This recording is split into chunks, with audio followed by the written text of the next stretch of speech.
1963. A man in Turkey swings a sledgehammer. Wall comes down. Behind it sits a tunnel. He keeps digging. More tunnels, more rooms. He finds an entire city, 18 stories deep, 280 feet straight into rock. Room for 20,000 people. All of it carved by hand. All of it hidden for centuries. Nobody knows who started it. Nobody knows why they stopped. Scientists still argue about when it happened. Some say 3,000 years ago. Others push it back further, way further. Welcome to Derinkuyu, the underground city that refuses to make sense. In Proceeding Engineering, Volume 161 from December 2016 by Nijvelt and colleagues analyzing the geomechanical properties of Derinkuyu's construction, and from archaeological excavation reports documented by the Turkish Department of Culture, tracking artifacts from the Middle Byzantine period between the 5th and 10th centuries. These aren't Wikipedia summaries. These are the technical papers archaeologists actually cite. Now back to the information. Horizontal tunnels connect massive chambers. Vertical shafts drop through multiple levels, each floor independent, each floor sealable. The deeper you go, the stranger it gets. Number 1, who actually built this thing? The Turkish Department of Culture points to the Phrygians, 8th to 7th century before Common Era, Indo-European people, known for rock-cut architecture, master stonemasons. They built the ancient kingdom that flourished between the 12th and 7th centuries before Common Era. Their capital Gordium had massive earthworks, tumuli, rock-cut tombs. They knew how to shape stone. But here's the problem. Phrygian artifacts only show up in certain sections, mostly upper levels, pottery fragments with distinctive geometric patterns, some bronze implements, storage jars. Byzantine period additions from the 5th to 10th centuries after Common Era sit on top. Those we can date precisely. Chapels with cruciform designs, stone crosses carved into walls, frescoes showing saints, Christian iconography, Byzantine architectural style, barrel-vaulted ceilings unique to that era, all documented, all datable, but the deepest levels, the core structure. No definitive markers, no pottery, no coins, no inscriptions. Nothing that screams this civilization built this. Underground chambers at their capital show sophisticated understanding of structural engineering. They knew load-bearing, understood rock mechanics. Problem is no clear Hittite evidence links to Derinkuyu except one lion statue found during excavations. That's it. One statue doesn't prove construction. Could be trade, could be looting, could be random placement centuries after the fact. Not enough. Archaeologists need more inscriptions. Multiple artifacts, cultural layers, they don't have it. This finding was highlighted in travel documentation from Eastern Turkey tours in February 2023, analyzing the connection between Paleolithic settlements and subterranean construction.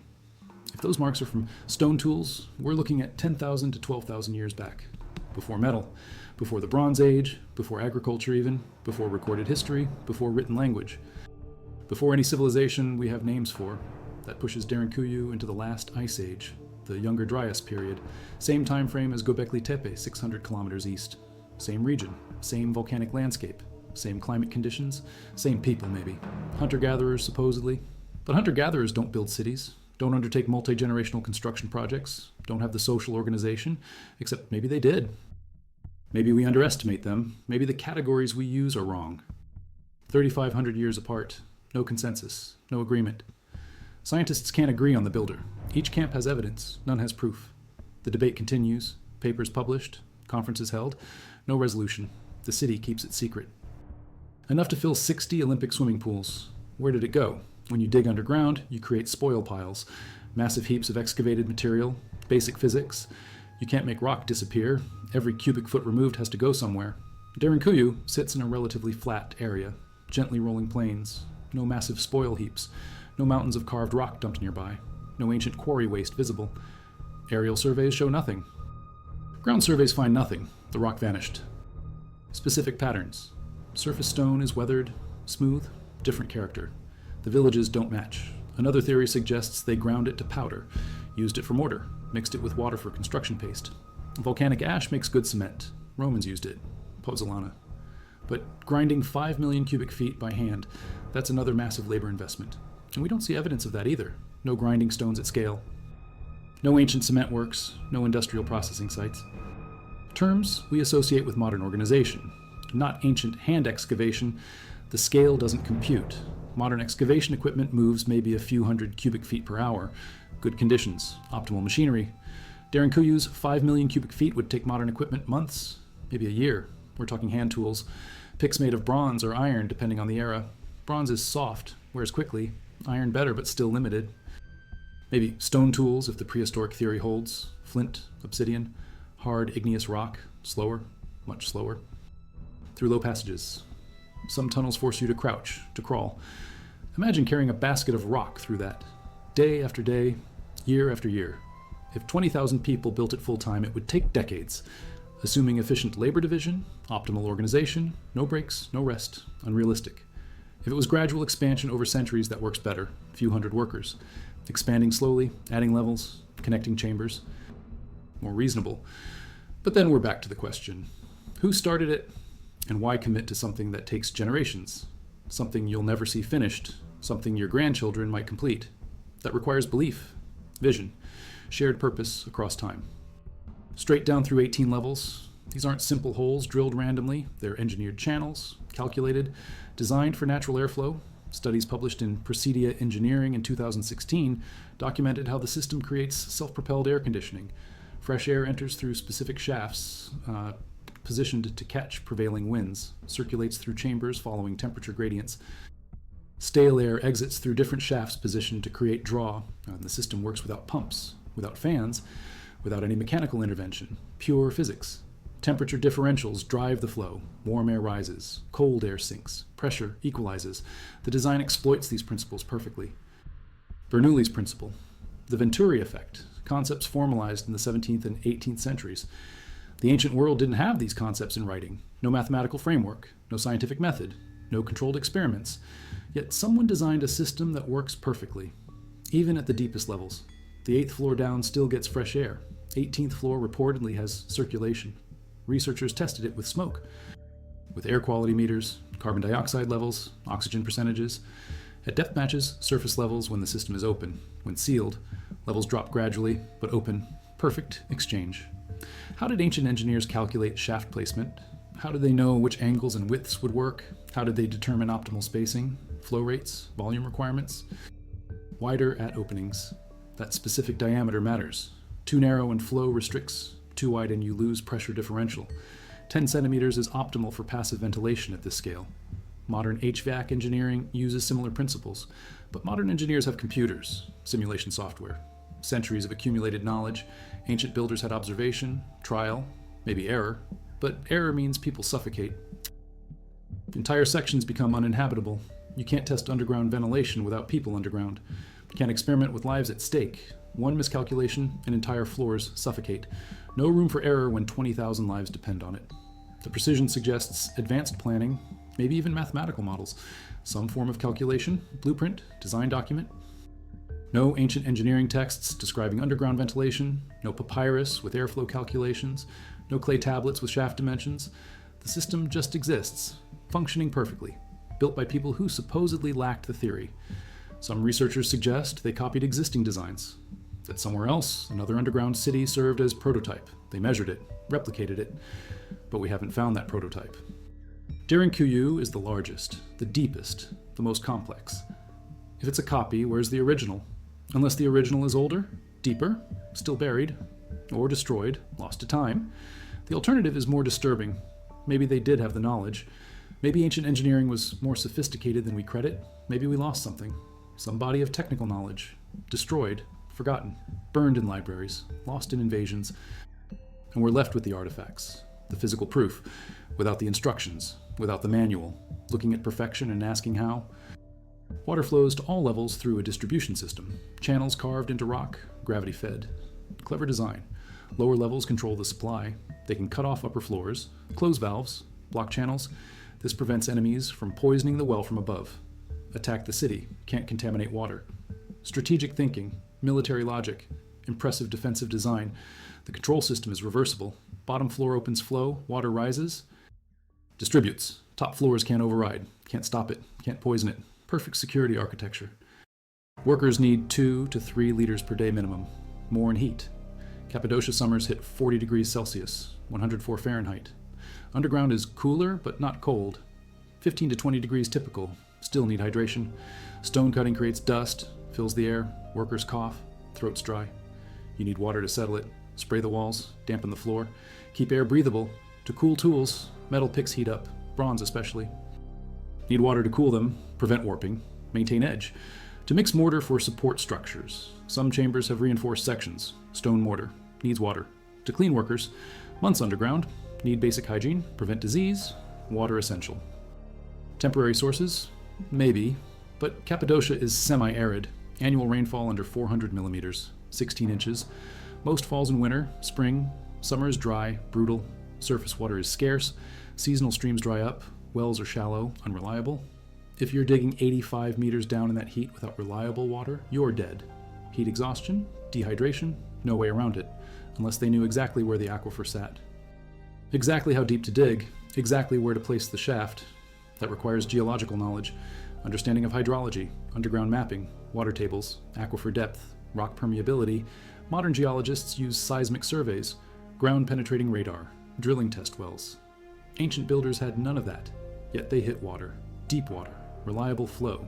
First try, apparently. No evidence of failed wells, abandoned shafts, dry holes. They knew. Somehow they knew.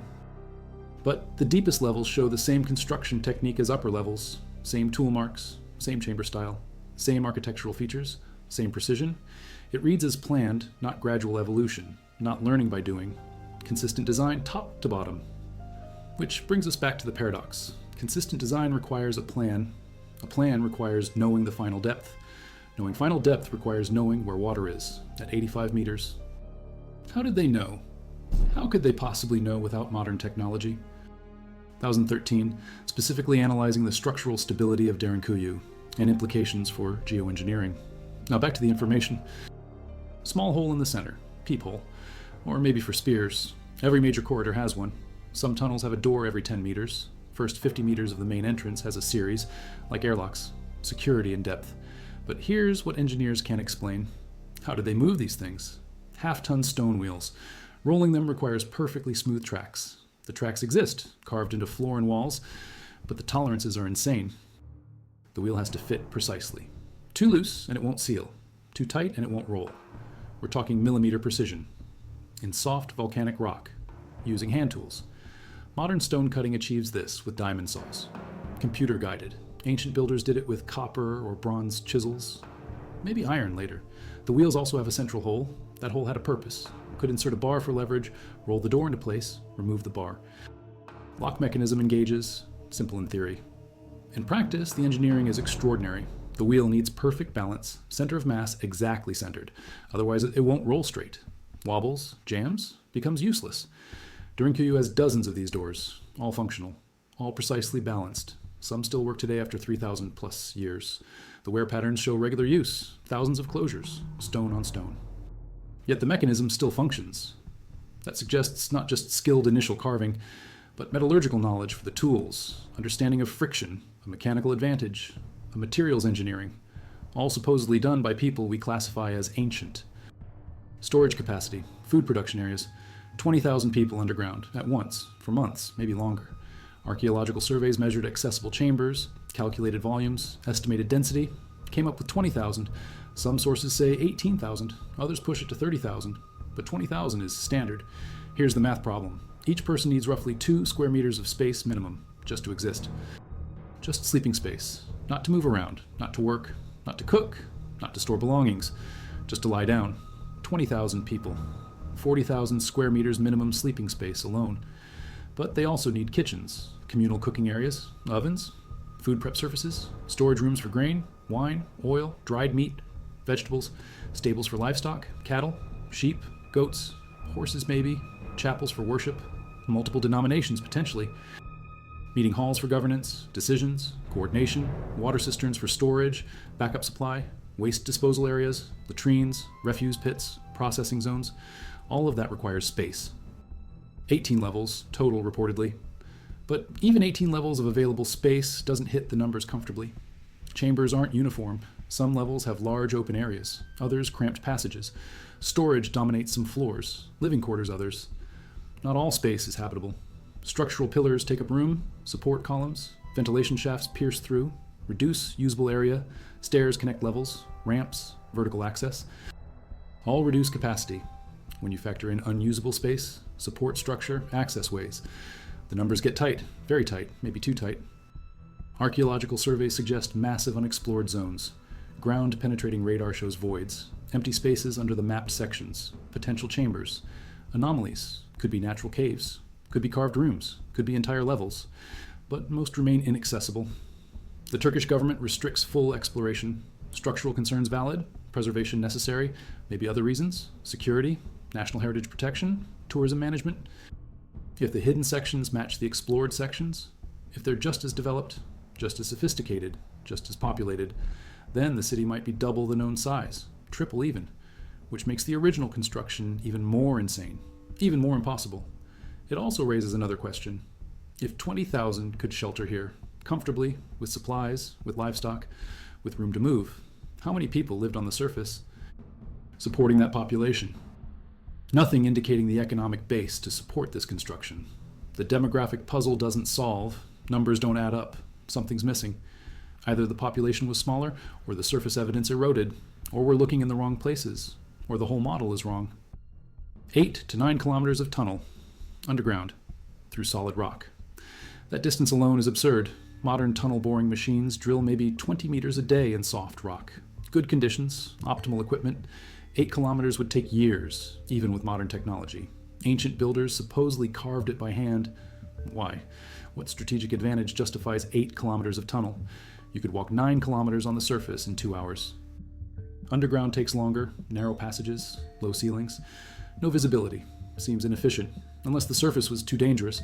If invasion was constant, if moving above ground meant death, then yes, underground routes make sense, but 8 kilometers, that's not a quick escape tunnel, that's infrastructure, major infrastructure. It suggests not 2 isolated cities, but a network. Cappadocia has over 200 known underground settlements. Most unexplored.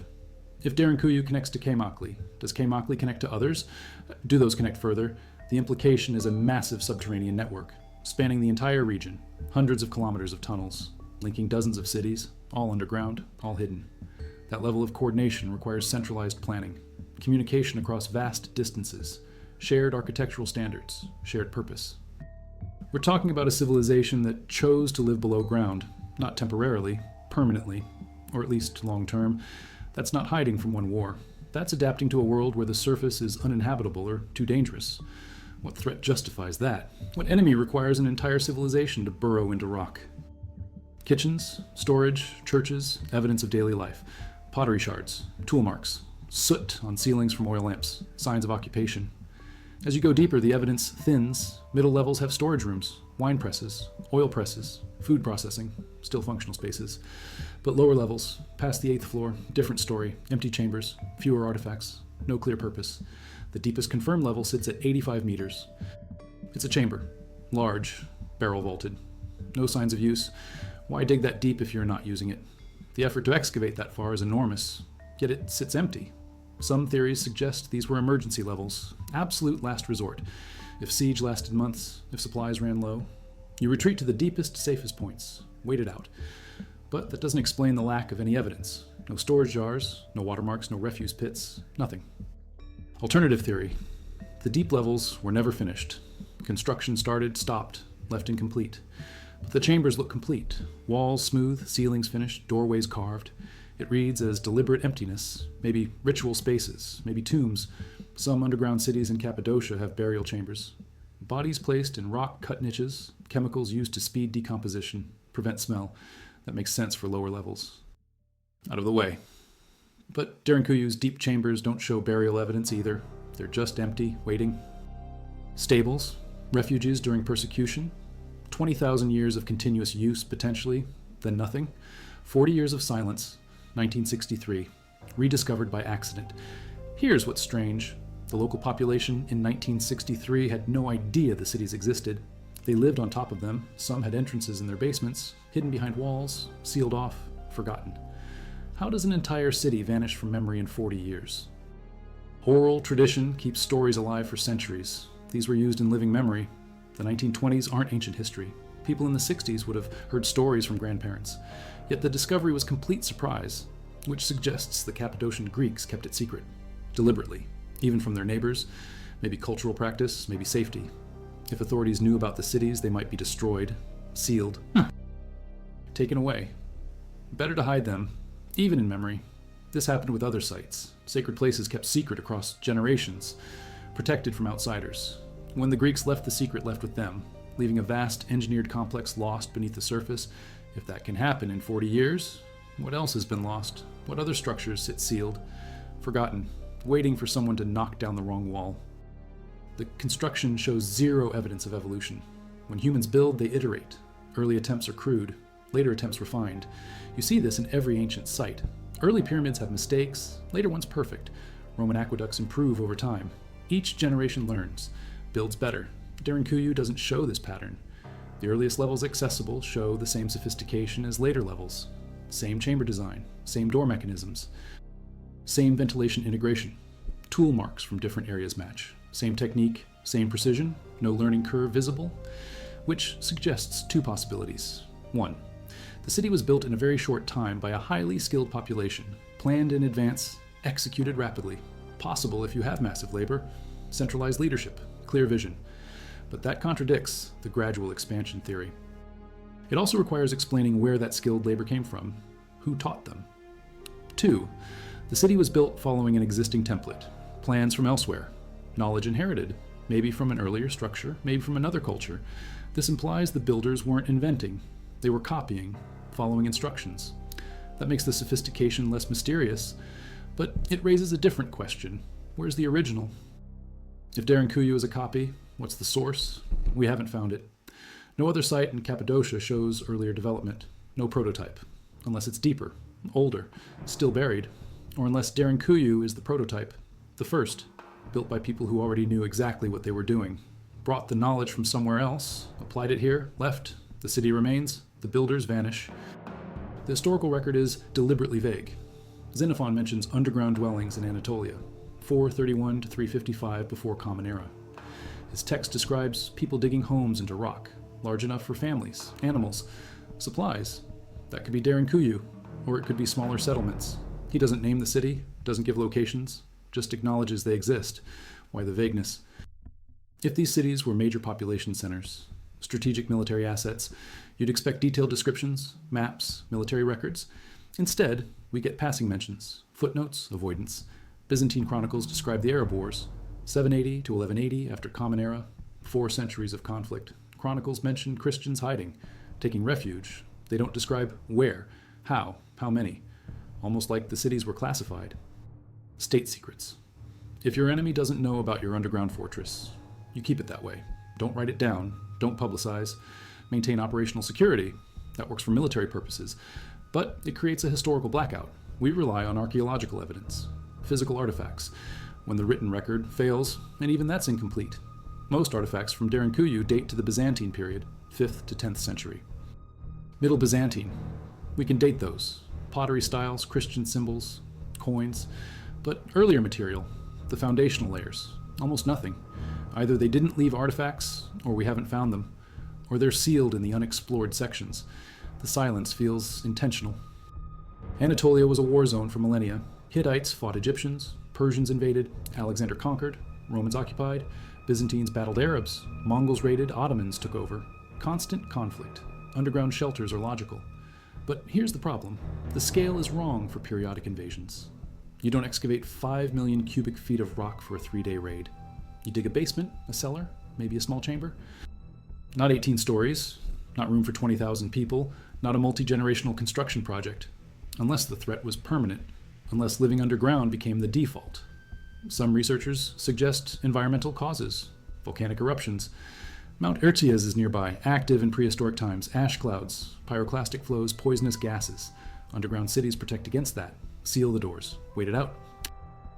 That explains the deep levels, the sealed chambers, the ventilation filters. But volcanic threats are temporary.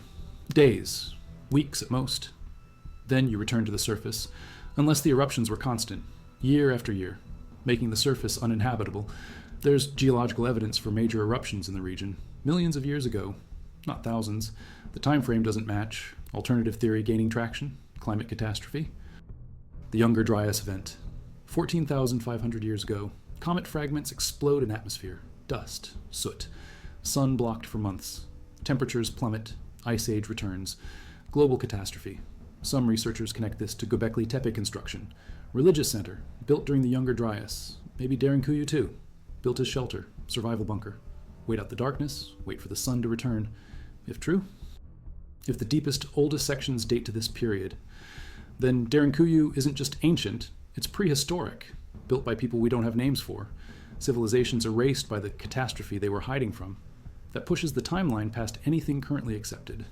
It also means the city failed, the civilization died, the surface became habitable again, new people moved in, found the tunnels, reused them, added to them.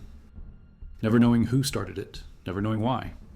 We're in the same position today, standing in chambers carved by ghosts, trying to understand what they were running from. The chambers remain stable. That's not luck, that's engineering. Calculated, precise. Whoever built this knew exactly what they were doing.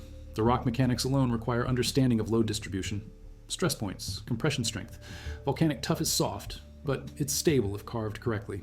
The builders knew that, exploited it. Modern engineers looking at the site express admiration and confusion.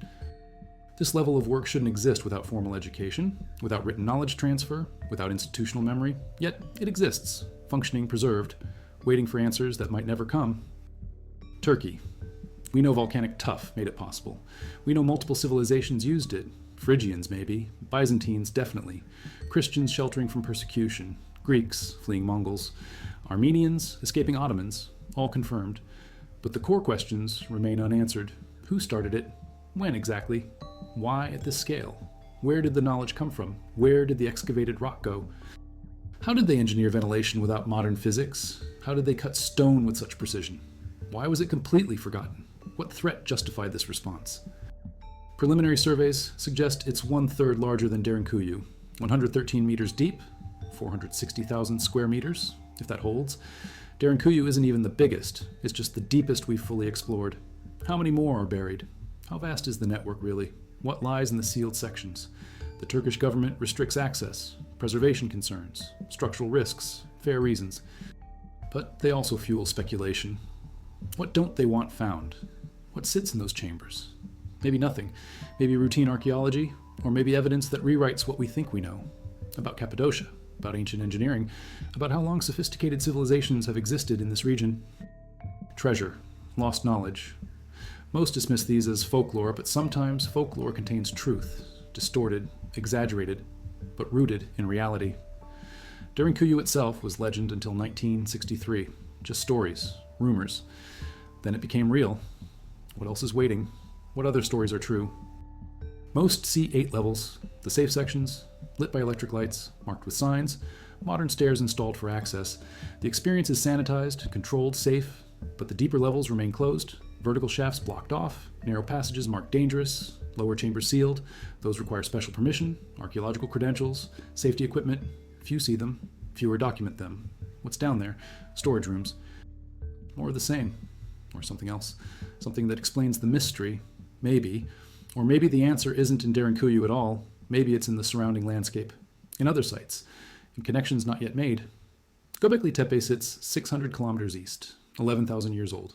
Megalithic temple, predates agriculture, predates pottery, built by hunter-gatherers, supposedly. But the construction requires organization, planning, permanent labor force. Similar questions to Derinkuyu.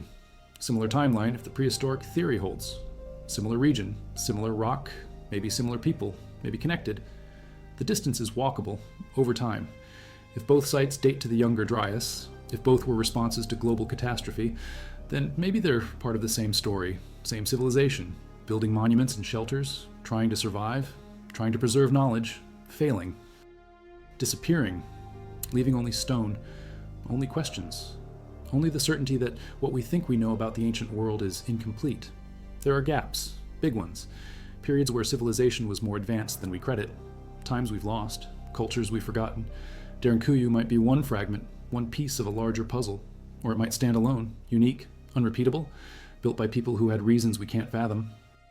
For purposes we can't define, against threats we can't identify, the mystery endures.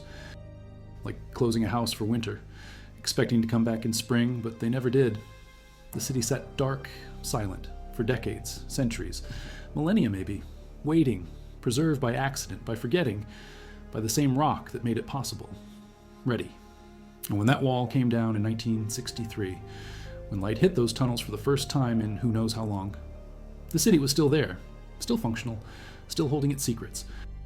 Still refusing to answer the questions, scientists keep asking. Who built this? Why? When? How? For what? Against what? The stone doesn't talk. The chambers don't explain. The city remains, the mystery remains. 12 questions. 0 answers. That's Derinkuyu, the underground city that science can't explain.